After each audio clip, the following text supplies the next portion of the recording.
नमस्कार। आज हम जानेंगे कि देश का बंटवारा क्यों हुआ? क्या वजह थी कि भारत का विभाजन करना पड़ा? क्या नेहरू जी इसके लिए ज़िम्मेदार थे या गांधी जी ज़िम्मेदार थे या कांग्रेस ज़िम्मेदार थी या मुस्लिम लीग ज़िम्मेदार थी? आज इसी सच से पर्दा उठेगा दोस्तों कि क्या कारण थे कि भारत का बंटवारा करना पड़ा और देश के टुकड़े करने पड़े। ब्रिटिश शासन के अंतिम दौर में सांप्रदायिक तनाव काफ़ी बढ़ चुका था, जिससे हिंदू और मुस्लिम समुदायों के बीच असुरक्षा की भावना पैदा हुई। अंग्रेजों ने फूट डालो राज करो की नीति अपनाई और सांप्रदायिक बीजगोई डाले। मुस्लिम लीग के प्रमुख नेता और पाकिस्तान के संस्थापक कहे जाने वाले मोहम्मद अली जिन्ना ने मुसलमानों के लिए एक अलग राष्ट्र की मांग की।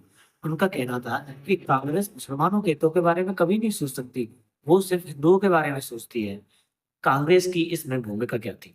कांग्रेस की भूमिका ये थी कि कांग्रेस में भी कई कट्टरवादी हिंदू नेता थे, जो ये चाहते थे कि भारत एक हिंदू राष्ट्र बने और इसीलिए उन्होंने मुसलमानों से भी वार्तालाप करना सही नहीं समझा और इसलिए मुसलमानों में कांग्रेस के प्रति भी असुरक्षा की भावना पैदा हुई। गांधी जी की विभाजन पर प्रक्रिया। विभाजन की बात सुनकर महात्मा गांधी बहुत दुखी हुए और स्तब्ध थे। गांधी विभाजन के घोर विरोधी थे और इसे पाप मानते थे।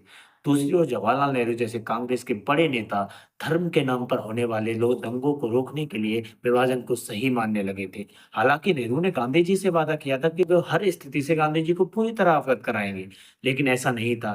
धीरे धीरे गांधी जी को कांग्रेस ने हाशिए पर धकेल दिया और महात्मा गांधी विभाजन के विरोधी एकमात्र व्यक्ति रह गए। गांधी जी अभी भी डट कर खड़े हुए थे कि वो भारत का विभाजन नहीं होने देंगे, लेकिन स्थिति तो काफ़ी जटिल हो चुकी थी। गांधी जी ने नेहरू और कांग्रेस के बड़े नेताओं को बुलाया और उनसे कहा कि मुसलमानों में असुरक्षा की भावना ने जन्म ले लिया है। इसीलिए भारत का अगर विभाजन रोकना है, तो क्यों ना हम मोहम्मद अली जिन्ना को ही भारत का पहला प्रधानमंत्री बना दें। ये बात नेहरू को बिल्कुल पसंद नहीं आई।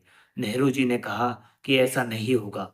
नेहरू खुद भारत के प्रधानमंत्री बनना चाहते थे और उन्होंने कहा कि हम मोहम्मद अली जिन्ना को भारत का प्रधानमंत्री नहीं बनाएँगे। प्रधानमंत्री पद नेहरू अपने पास रखना चाहते थे। इसलिए उन्होंने इस गांधी जी के इस विचार को बिल्कुल भी स्वीकार नहीं किया और अब भारत का विभाजन तय हो गया और 15 अगस्त की रात को देश का बँटवारा हुआ। 3 जून 1947 को जब माउंटबेटन भारत आए, जो भारत के अंतिम गवर्नर जनरल थे, उन्होंने अपनी एक योजना पेश की जिसका नाम था माउंटबेटन योजना। माउंटबेटन योजना में गांधी जी के पास कोई रास्ता नहीं बचा था। गांधी जी ने आखिरकार ना चाहते हुए विभाजन को स्वीकार किया और भारत के अब टुकड़े होने वाले थे। जो देश अपनी अखंडता के लिए सदा से जाना जाता था, आखिरकार उसके अब टुकड़े होने वाले थे। ये बात 1947 की है। 14 अगस्त को पाकिस्तान देश बना और 15 अगस्त को भारत का निर्माण हुआ और आज भी ये गतिरोध बहुत ही प्रबल हो चुका है। आप किसको ज़िम्मेदार मानते हैं दोस्तों? क्या गांधी ज़िम्मेदार है या नेहरू ज़िम्मेदार है या कोई और? अपनी राय कमेंट सेक्शन में ज़रूर दें। धन्यवाद।